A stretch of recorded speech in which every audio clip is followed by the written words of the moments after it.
നമസ്കാരം, ഞാൻ doctor Anu Susan George. ഞാനിന്ന് എൻഡോമെട്രിയൽ ക്യാൻസർ അല്ലെങ്കിൽ നമ്മുടെ ഗർഭാശയത്തിൻ്റെ ലൈനിങ്ങിലുണ്ടാകുന്ന ക്യാൻസറിനെ കുറിച്ചാണ് കുറച്ച് കാര്യങ്ങൾ പറയാം. അത് നമ്മളിപ്പോൾ സ്ത്രീകളിൽ എൻഡോമെട്രിയൽ ക്യാൻസർ കുറച്ച് കൂടി വരുന്നതായിട്ട് കാണുന്നുണ്ട്. ഇതിൻ്റെ പ്രധാന രോഗലക്ഷണം എന്താണെന്ന് വെച്ചാൽ ആർത്തവം നിന്ന സ്ത്രീകളിൽ ബ്ലീഡിങ് ഉണ്ടാകുക, പിന്നെയും ബ്ലീഡിങ് അല്ലെങ്കിൽ സ്പോട്ടിങ് ഉണ്ടാകുന്നതാണ് ഇതിൻ്റെ ഒരു പ്രധാന രോഗലക്ഷണം.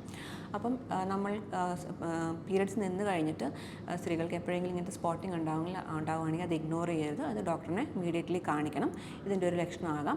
ഇത് ഏർലി ആയിട്ടുള്ള സ്റ്റേജിൽ കണ്ടുപിടിച്ച് കഴിഞ്ഞാൽ ചിലപ്പോൾ സർജറി മാത്രമേ ഇതിനാവശ്യമായിട്ട് വരാറുള്ളൂ. അതിന് കൂടുതലായിട്ട് കീമോയോ റേഡിയേഷനോ ഒന്നും ചിലപ്പോൾ വേണ്ടി വരില്ല. അപ്പോൾ അതിന് സ്റ്റേജ് അനുസരിച്ച് ചിലപ്പോൾ കീമോ പിന്നെ വേണ്ടി വരും, സ്റ്റേജ് കൂടുവാണെങ്കിൽ റേഡിയേഷനും അങ്ങനത്തെ കാര്യങ്ങളൊക്കെ ചിലപ്പം വേണ്ടി വന്നേക്കും. അപ്പോൾ ഇതിനൊരു പ്രധാന കാരണം, ഇതെന്താ കൂടുന്നതെന്ന് പറഞ്ഞാൽ ഒരു പ്രധാന കാരണം നമ്മളുടെ ജീവിതശൈലിയിലുണ്ടാകുന്ന വ്യത്യാസങ്ങളാണ്. എൻഡോമെട്രിയൽ ക്യാൻസർ ആണ് ഒബീസിറ്റി അല്ലെങ്കിൽ അമിതവണ്ണവുമായിട്ട് ഏറ്റവും അധികം ബന്ധമുള്ള ഒരു ക്യാൻസർ.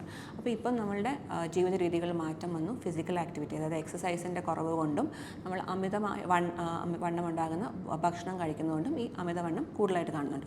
അതിൽ ഏറ്റവും കൂടുതൽ നമ്മൾ ഷുഗർ കൂടുതൽ ഹൈ ഗ്ലൈസീമിക് ഇൻഡെക്സ് ഉള്ള ഫുഡുകൾ കഴിക്കുമ്പോഴാണ് ഇതിനുള്ള റിസ്ക് കൂടുന്നത്. ഹൈ ഗ്ലൈസീമിക് ഇൻഡെക്സ് എന്ന് പറയുമ്പോൾ വെളുത്ത അരി, വൈറ്റ് റൈസ്, പിന്നെ വൈറ്റ് റിഫൈൻഡ് ബ്രെഡ്, അങ്ങനത്തെ ഹൈ ഗ്ലൈസീമിക് ലോഡുള്ള ഭക്ഷണങ്ങൾ കഴിക്കുമ്പോൾ ഇതിൻ്റെ റിസ്ക് കൂടുതലാണ്. അപ്പോൾ അമിതവണ്ണം ഉണ്ടെങ്കിൽ അത് നമ്മൾ കുറയ്ക്കാൻ ശ്രമിക്കുക.